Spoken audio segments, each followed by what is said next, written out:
What's going on, everybody? This is Jeff with Living in Arizona, and today we're going to talk about the best places to live in Phoenix, Arizona. Why do we get this question? Well, it's been coming up in our group. If you haven't already joined our group, Living in Arizona on Facebook, you can. There's the link right there. So people are saying, hey, Jeff, where should I move? Where's the best area for cost, for price, for schools, for quality of life? And if you want everything kind of just mixed into the middle of it, I always say Southeast Phoenix, Chandler, Gilbert, Mesa area is probably an area you're going to want to check out. If you were to really zero it in, I would say probably Chandler, because Chandler's it's pretty affordable. It's got good schools, and it's not far away from the city center of Phoenix. So if you guys are excited about this video, go ahead and crush up the likes, and we're going to answer questions as we go along, and we're going to talk about some of the things you need to know about living in Phoenix. So CC says stay out of Phoenix in her opinion. Dr. Ed says he's in Gilbert. So I just also want to let you guys know I am in Phnom Penh in Cambodia. For those of you who are keeping up with me on Island Hopper TV, you know that already. And I've been in Philippines for 20 days. I did 10 days in Vietnam, and I've been going all across Southeast Asia, Thailand, and Singapore and whatnot. So if you guys are checking me out on Island Hopper TV, drop a comment from time to time letting me know you guys are there. So yeah, see, I'm not back. I'm still in Cambodia. So in terms of the best suburbs to live, you could almost say that Paradise Valley is also, if you got the money, if money is not so much an issue, and we're talking California, lower middle class income, because homes in Paradise Valley are anywhere between 500,000 all the way up to 5 million. But the average median home price in Paradise Valley is going to be around about 800,000. And then you also have another place in North Phoenix called Carefree and Cave Creek. If you guys really want to get up into the high area of Phoenix, into this nice kind of laid back community, go check out Cave Creek. And if you got more money, you're going to go towards Carefree, Arizona. So if you haven't already heard of Carefree, Arizona, write that one down. Cave Creek and Carefree. It's in the far north. And if you join our group, you can ask my brother for a tour up there. We grew up in Cave Creek, actually. So then you have Scottsdale. Everyone knows about Scottsdale. You have this other place called Fountain Hills, which is a lot of these are for people with higher end incomes that money's not so much of an issue. We're talking making $70,000 to $100,000 a year. Okay, Fountain Hills is one of those places. Scottsdale, Cave Creek, Carefree, Paradise Valley. But now, if you're talking, you're a 60,000 to 70,000 a year, you're going to go for Gilbert. Okay, Gilbert or Chandler. If you're a little bit on the lower end of income, what I'm saying is, you still make good money, but you're not making 70,000. You're making 45,000. You would check out Litchfield Park, Goodyear. That's on the west side of Phoenix. A lot of people they try to avoid the west side of Phoenix for one big reason, especially if they have kids. Well, two reasons. Schools are considered not so good on the west side of Phoenix. In case you don't know, Phoenix is laid out on a grid. In the very middle of Phoenix, going north to south, is a road called Central. To the west of Central Avenue Central is Avenues. So if it starts in 67th Avenue, that means west side. If it says 67th Street, that's the east side of Phoenix. So if you didn't know that, that's how it works. The grid is north to south. Then you have going east to west, you have roads like Thomas, McDowell, Cactus, all those roads. So basically, if you're west of Central, you're on the west side of Phoenix, and that's considered the area where the school systems are not so they're not so great. If you go all the way up into Peoria, Northwest Phoenix, it's pretty good. Northwest Phoenix has better schools and nicer communities. In the far west, southwest, we already talked about it. Buckeye, it's considered okay. So Goodyear, Buckeye, kind of the same thing. That's West Phoenix. And then you have the other Northwest Phoenix, Sun City, which is the retirement community. So if you're a retiree, you're going to want to check out Sun City West, Sun City Grand. All right, let me check some comments. North Scottsdale, Dr. Ed says he used to live in PV. Michelle says she loves Carefree. Michelle, you live in Anthem. How do you like living in Anthem? Is it illegal to buy land acres in Phoenix, Arizona and have a house built? You mean build a house on land? People do that all the time. Michelle loves Anthem. So Anthem's another nice place up in far north Phoenix. It's off of I-17 near New River. New River is a really good place to buy land and build a house. So if you're looking to do that, check out an area called New River. It's right next to Cave Creek, Carefree, and it's to the west or to the east of I-17 and Anthem. Anthem's more of those cookie cutter, all the houses look the same, like one of the houses that I live in. But if you want to do a custom build, you can do that out in New River, in Cave Creek, actually. Where I live in Santan Valley, Queen Creek, it's just a booming area. I mean, they've got so many new homes going up. They're all those cookie cutter homes, but there's an area out in the Santan Mountains where they do custom home builds. So if you want to live in Santan, the Santan area, they do that down south in the Santan Mountains. So I actually had thought about living out there or even considering buying land there. If you guys haven't seen the driving tours on this channel, we have a driving tour from many of the suburbs, especially on the southeast. So you just go to our channel and you type in driving tours and you'll see Chandler. We have a Gilbert driving tour. We have a Gilbert walking tour. We have a Tempe driving tour, Phoenix driving tour. So if you want to see what these areas look like, go to the channel Living in Arizona, this channel, and search whatever city you want to look up and see if we got one for you. All right. What's up, Nicole from Green Bay? Hipster enclave in the Biltmore area. Oh, yeah. Biltmore is a posh area. It's hipsters for sure.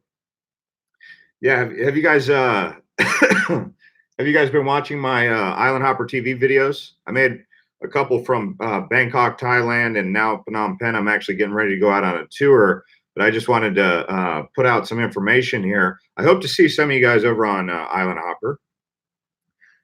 A commenter says Anthem is too fake. Anthem, I guess Anthem gets a lot of flack because it was built really quickly. It was considered a master plan community, one of the premier master plan communities, kind of like what Eastmark is now.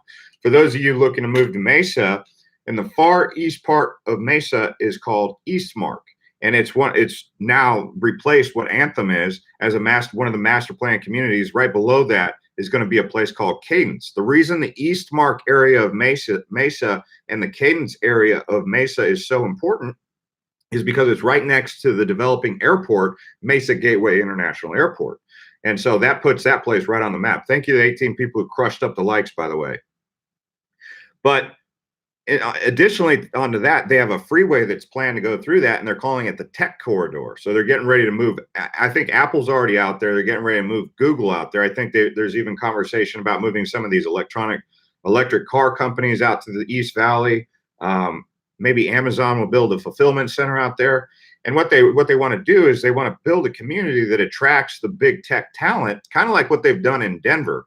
But instead of doing that in Central Phoenix, they're kind of doing it in Tempe. Like if you go down to Tempe where the town lake is, over the last 5 years, they've transformed that place into more of a tech-friendly place right next to Arizona State University, kind of like how Palo Alto is to Stanford.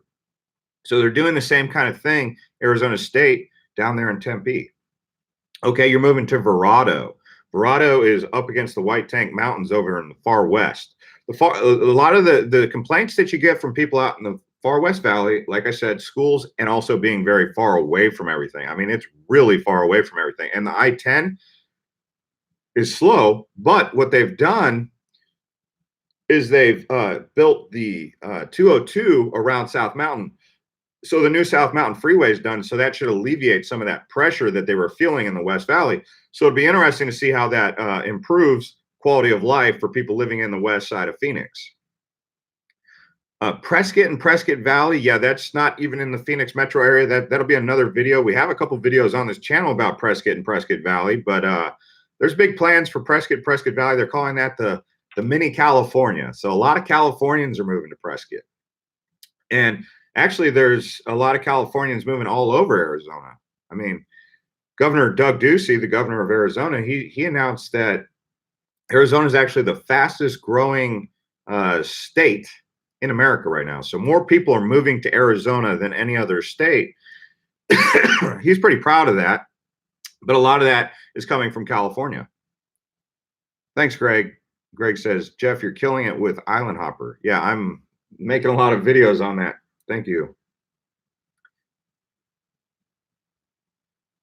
Burn till they learn. I recently saw a video about a lady moved from San Diego to Gilbert, and she complained about the Mormons and their way of life.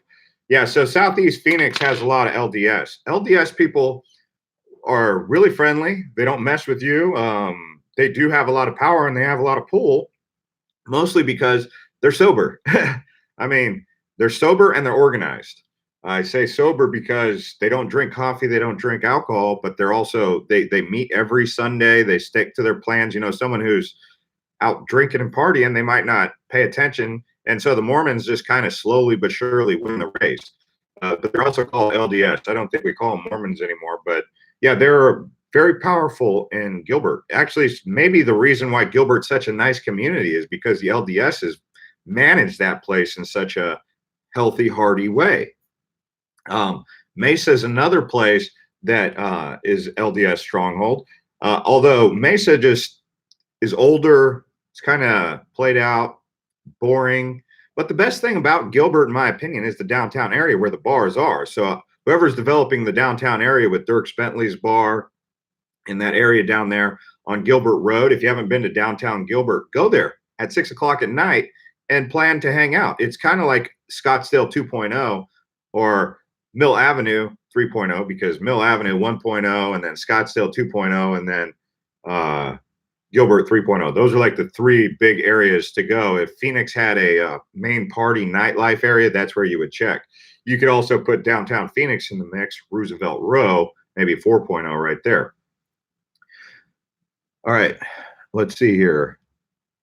Jeff N., you ever going back to Hawaii? Yeah, I hope to go back to Hawaii someday. That'll be a fun, that'll be fun for me. Thanks to the 29 people who crushed up the likes. JC Townsend, I come to escape liberal garbage, not spread it. Okay. I mean, Gilbert Road used to be Sleepy Little Road. Yep.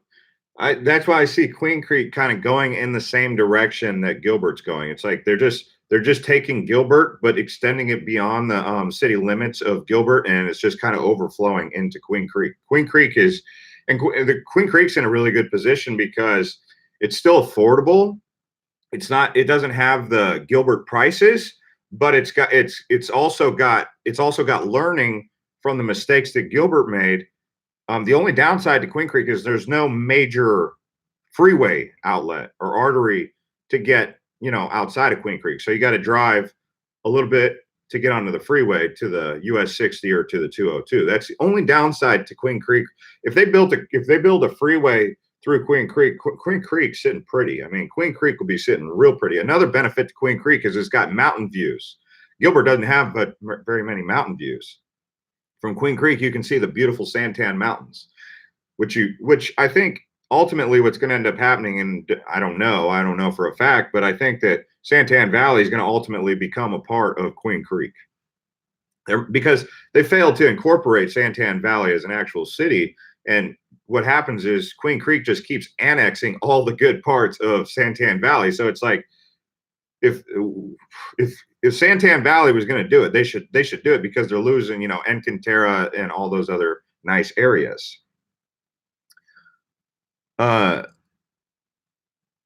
Great Riff, sure. We have the California fools moving to Texas also. Okay. I don't have anything against Californians. I think that we already know what most of the Arizona people say about Californians. I think the big thing is, well, I would have to say, hospitality. I mean, Arizona, being that I'm born in Arizona, Arizona's always been a state that's prided itself in hospitality and being friendly. I mean, I always, even when I went into the Navy, after growing up for 20 years in the state of Arizona, I always remember saying, Arizona is the best place to go because we got the friendly people, you know, this and that. So if you guys are sitting here trying to always belittle people who are coming to the new state, and you yourself are not actually from this state, you're not in line with the ethics and the hospitality that Arizona is known for. Okay, so putting down people from another state, if you haven't ever met them, that's not what Arizona is all about. Sure, we joke around, we talk smack, but I mean, people are welcome. I think the big message though is, if you're going to move here, learn Arizona, get familiar with Arizona, you know, learn about turquoise, learn about the Bolo Pennant, learn about the Native Americans from the Navajo Nation, learn about Fort McDowell, learn about Bisbee, Tombstone, heck, even go down to places like Wickenburg or Gila Bend. Go down to Mexico, see what Arizona's beach is all about. You know, I mean, Arizona is always taken pride in being a friendly place. So if you're constantly finding yourself, number one, not being a native of Arizona and always putting down transplants, you're not in line either. I mean, you'll notice most Arizona natives will say something, but it's usually, hey, welcome to the state of Arizona. But I hope you enjoy your stay. Let me know if you have any questions about what we're all about out here in Arizona, you know?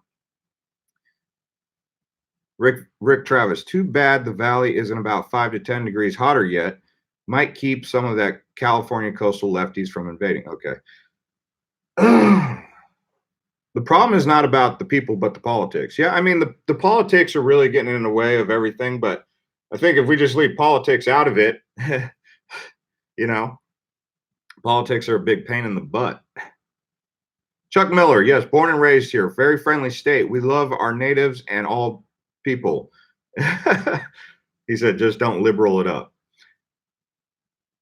Anyway, we don't want to take this in too far of a political direction, because that's not what this channel is going to ever be about. I know you guys are really concerned that liberals are moving to Arizona and they're going to destroy the state and everything that it stands for, but we'll leave that out of this conversation.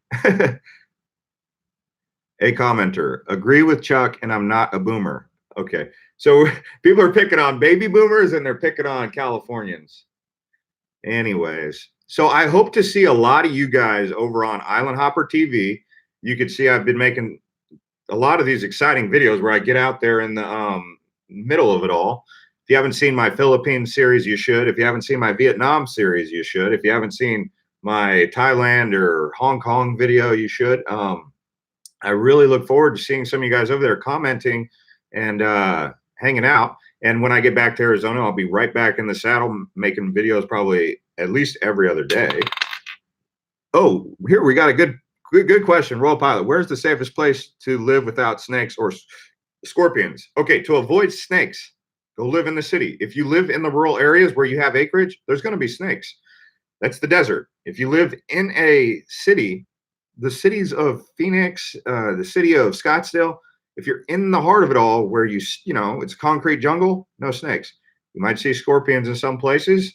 I mean, in Santan Valley, for example, where I live, I haven't seen any scorpions. My neighbor, about 2 miles away, he says he's got scorpions. So, I mean, they're there.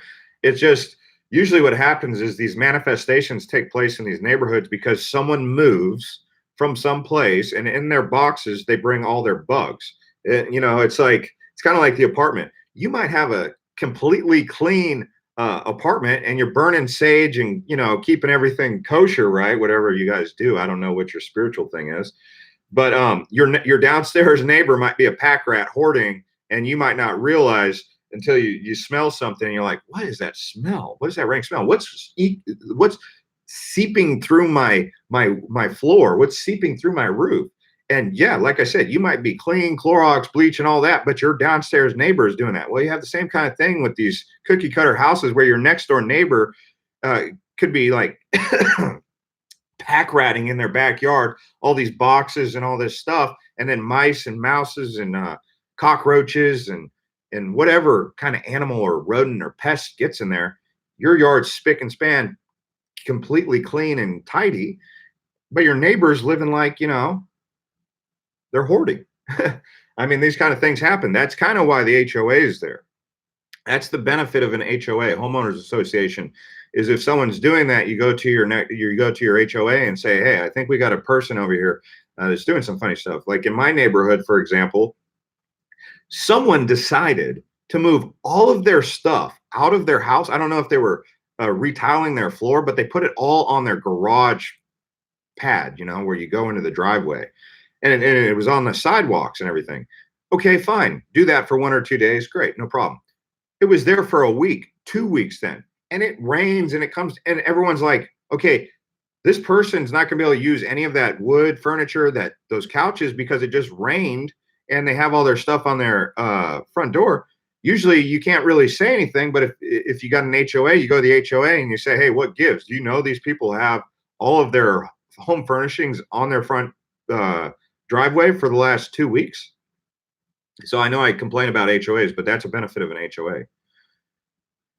Yeah, HOAs, they do care in my community. I'll tell you that. They're a little bit too caring. In fact, I question if they're caring about the right things. It's like, that's something to care about. Like a big eyesore right there on their driveway. You know what I'm saying? Texas was a great state. Okay. Robert A. Gilbert has scorpions, Awatuki too. Also, if your neighbor sprays for bugs, the scorpions will migrate to your property if you don't spray. The crickets attract scorpions too. Yeah. I mean, a quick search on Google, how to get rid of scorpions, or it's going to tell you 2 things. Number 1 is preventative maintenance, and number 2 is bug spraying. So preventative maintenance is making sure you get rid of all the things that attract the scorpions. And then number 2 is making sure every 3 months you're spraying with a quality spray or a good company like the Orkin company or one of these other, you might ask around and say, hey, do you know anyone who can get rid of scorpions? What is going on out my window? I want to show you guys this view here of, but there's someone like doing something. This is Phnom Penh, by the way, Phnom Penh, Cambodia. You guys see this? I don't even know what this, can you guys see Phnom Penh? I don't know. This is Cambodia, by the way. It's actually exceeding my expectations. But yeah, I just wanted to show you, someone was outside my window with a rope. All right. Let's see here. Here comes more ropes. What are they doing? I'm gonna have to, are they just gonna come up here and start cleaning the window? Had to get these cough drops. So anyways, guys, I just want to make this quick video. I'll see you guys over on Island Hopper TV. I got to go out on a tour that starts at 10. It's 9:40 right now, so I got to go catch up with this guy. I also got to take my laundry to the laundromat. But take a look at this Cambodia video that I'm going to make. I might even be going up to Angkor Wat. The largest temple system in the world is called, it's up in Siam Reap. It's called Angkor Wat. If you get a chance, look up Angkor Wat. It's in Cambodia. Thanks to the 41 people who crushed up the likes, and we'll see you guys on the next video. And if you haven't already joined our group Living in Arizona, you can. Right there's the link right there. So we'll see y'all. Thanks, Robert. Thanks, Chuck. Arturo, Monty. See y'all. Jeff N.